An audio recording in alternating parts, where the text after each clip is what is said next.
God, nothing makes sense. We were supposed to be together forever. But then she wanted a break, which I thought was okay. Things have been quite stressful lately.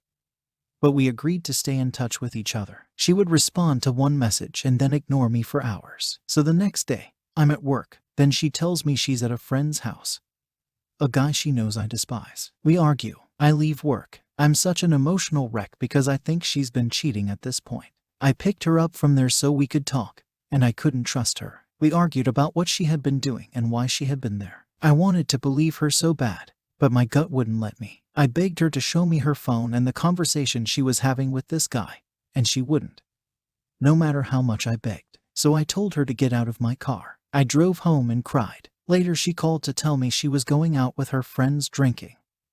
I asked where she would be because I worried she didn't like that. She says that she's her own person and she doesn't need to tell me and that I should trust her. I couldn't sleep that night. I was up until the early morning, just hoping she would respond to any of the messages I had sent her. Nothing. I told her that wasn't okay with me because if the roles were reversed, she would have had a huge problem with me doing that. The next morning I told her we needed to have a serious talk and that I wanted to see her today. She agrees. And where else does she want me to pick her up from but this guy's house? I was so mad. I get there, and we talk peacefully. It seemed like she understood where I was coming from.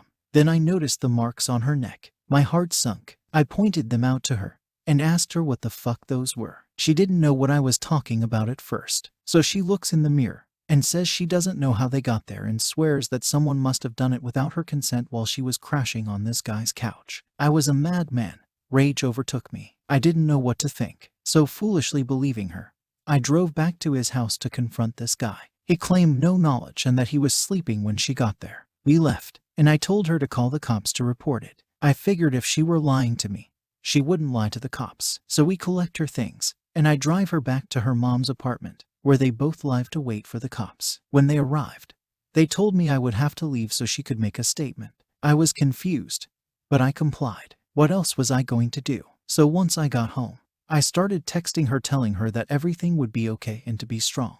Then she tells me she's making a statement about me to the police. I was so lost. I didn't understand why she was doing this. She says they pressured her for information on our relationship, and if I'm hurting her. She told them things out of context, seeming to get me in trouble. Then she tells me that they will be coming to arrest me and how she didn't want it to happen. She claims that she told them she didn't want to press charges, that the police would be charging me regardless of whether or not she wanted them to.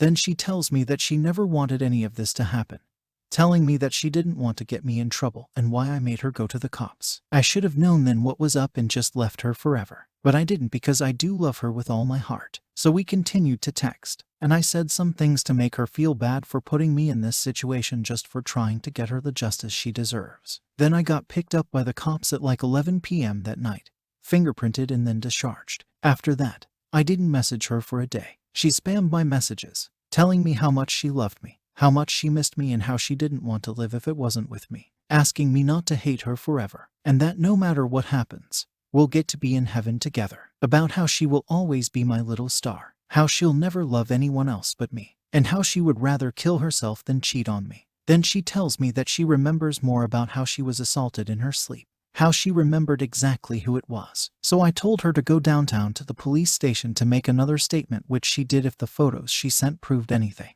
Fast forward to last night, fucking 420. She told me she was going to her best friend Sam's. He's trustworthy, but we don't get along. Anyway, the last we spoke, I was upset at her for not telling me she got there safe. She never contacted me again. So being bored and angry, I started digging up what I could on the guy she says assaulted her, contacting people close to him and letting them know the kind of person he was alleged to be. Then I started messaging him directly, calling him out for being a predator, just giving him all kinds of shit. Then he tells me that I'm not getting the full story and that she's been seeing another guy behind my back and that they are friends and knows that they've been fucking. So I took a screenshot of it and then sent it to ask her what he was talking about. No response. One by one, every method of communication is blocked. Twitter, Facebook, WhatsApp, Snapchat, everything. Before she blocked me on Facebook, I could see she was active on Messenger. So I knew she saw every message I had sent her. She just didn't respond. So that's basically where I'm at right now.